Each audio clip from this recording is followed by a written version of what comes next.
Welcome to Trial Site News Weekly Roundup. My name is Adrian, and I'll be going over some of our top news stories from this past week. Please click the subscribe button and ring the bell to be notified of future videos.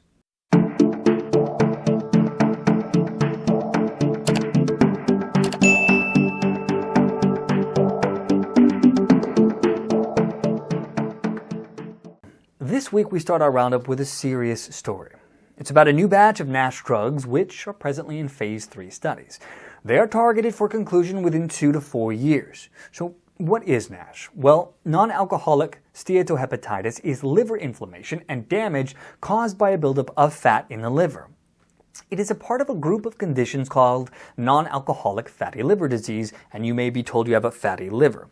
Many people have a buildup of fat in the liver, and for the most part, it causes no symptoms and no problems. However, in some people, the fat causes inflammation and damages cells in the liver.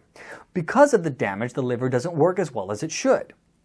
Nash can get worse and cause scarring of the liver, which leads to cirrhosis, which is really bad. But the disease doesn't always get worse. It is similar to the kind of liver disease that is caused by long-term heavy drinking. However, Nash occurs in people who do not abuse alcohol.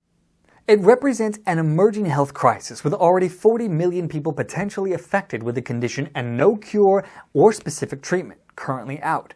There are some known risk factors with the current batch of drugs, but thus far the benefits appear stronger. Now, Gilead and Intercept Pharmaceuticals are both running 2 phase 3 trials, and GenFit is also in the running with its own phase 3 program. Now, in an ideal world, a good lifestyle, exercise, healthy diet, and considerable weight loss would help control the growth of Nash in the population. And research shows that this behavior, consistent over time, can help. However, evidence suggests that there won't be a sudden change in mass behaviors. If the obesity crisis is any indicator, Nash will become a crisis in of itself. And consequently, like the obesity crisis, the Nash epidemic will worsen, and drug makers that can address this disease will earn large rewards within 5 to 10 years. Now, on a personal note, folks, this is worse than you know. It's coming, it's serious, and there is no current treatment. Got to keep your eye on that, and I can guarantee you we here at Trial Site News absolutely will. Now, moving on to clinical trial-related news. Trial Site News is active in Indonesia, and here's some things to consider. With nearly 270 million people in Indonesia, which is the 4th most popular country, incredibly diversified in every way, from people, language, and culture to geography and geology to history, Indonesia represents a tremendous potential for clinical sponsors seeking longer-term investment opportunity for development of clinical trial infrastructure, not to mention a large diversified patient population with a fighting range of health issues. We predict that over time, it will develop into a clinical trial location that will support gold standard clinical research. Plenty of risks abound, but where there are no risks, there are no returns. The following elements make Indonesia conducive as a future nexus of clinical research: large diversified population that needs access to better healthcare, lower overall costs compared to the West, treatment native patient population, high number of infectious and chronic diseases, and an ever-improving regulatory condition. With its population, concentration of disease profiles, and rapidly aspiring middle class desires, we cannot help but believe Indonesia is an important place to get to know. Trial Site News is presently working on collaborations with research sites in Indonesia, and our public benefit corporation will sign a deal to work with a local partner to offer accreditation readiness services for the new Alliance of Clinical Research Excellence and Safety Site Accreditation Standard.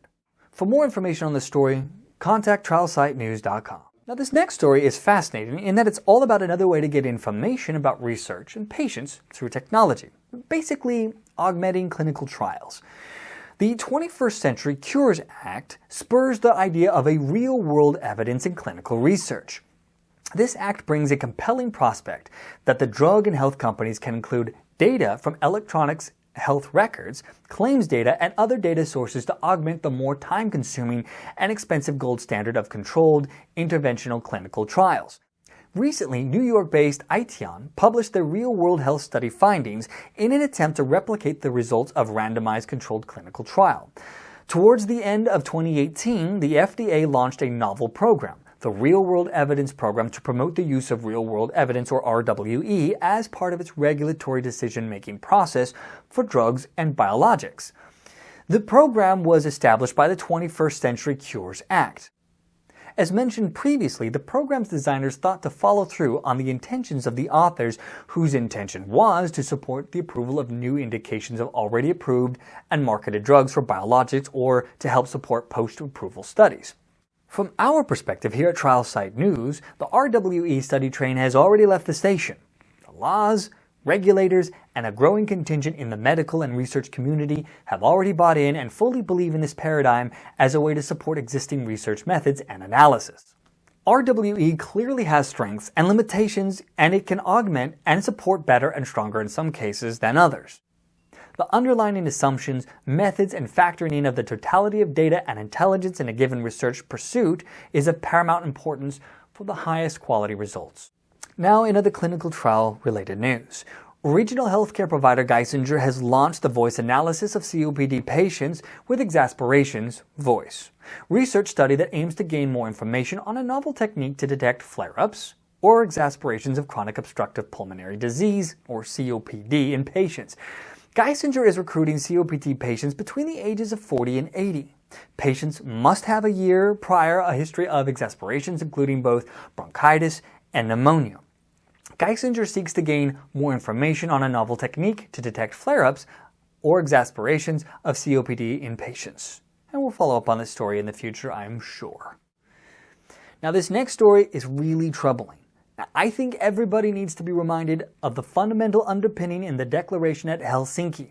Informed consent, very important. Educating people on what they're giving consent for, you have to do it. The informed consent process represents a fundamental underpinning of well-run ethical clinical trials. The process, therefore, must be driven by both a legal and an ethical agenda. This process may be seriously compromised if trial participants sign the informed consent document without fully comprehending its contents. It is important everywhere, and especially in developing countries, due to the vulnerability of the patients, and that patients understand the risk for research exploitation. Researchers from UK and South African universities included 46 consecutive adult patients who qualified and consented to being enrolled in ongoing cardiovascular risk clinical trials at TRED Research in the Western Cape, South Africa.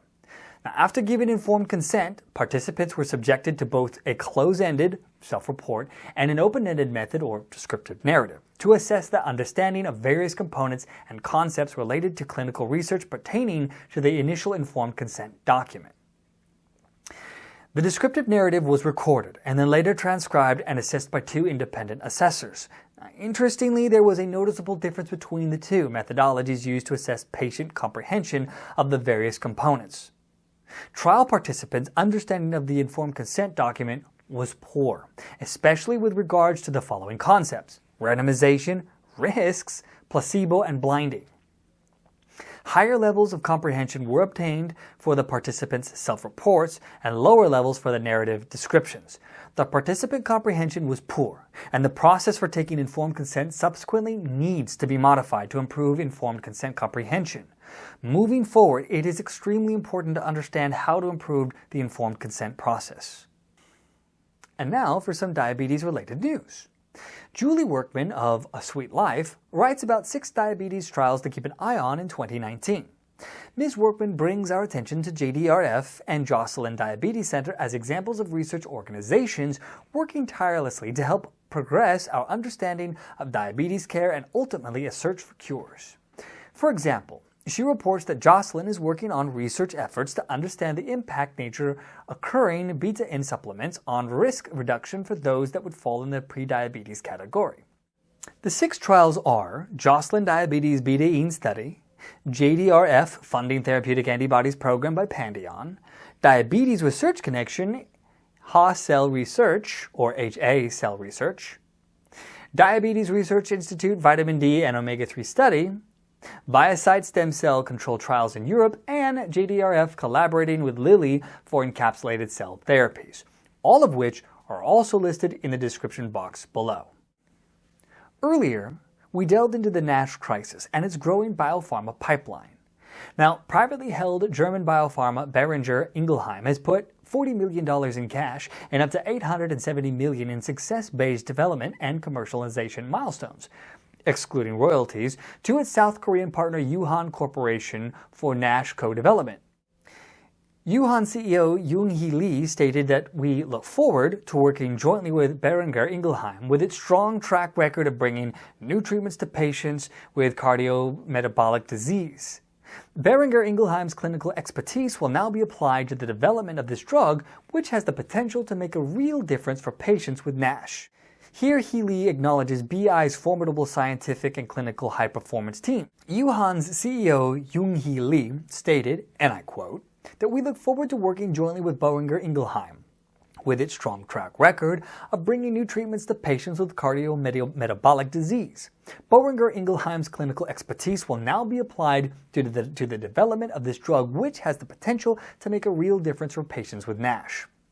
Now, here Lee acknowledges BI's formidable scientific and clinical high-performance teams. He continued, and I quote, that this molecule, which is a fusion protein utilizing the long-acting Hep-C technology of Genixin, has been developed in-house by Yuhan Corporation. Not only is our collaboration with Boehringer Ingelheim on this molecule Yuhan's first external partnership with biologics, it is also the very first out-licensing of biologics targeting NASH from Korea. Now, BI will focus on the development of next-generation NASH treatments that target all three key drivers of the disease: steatosis, inflammation, and fibrosis. Their collaboration with Yuhan aims to develop first-in-class agonist GLP-1R, FGF21R agonist for NASH.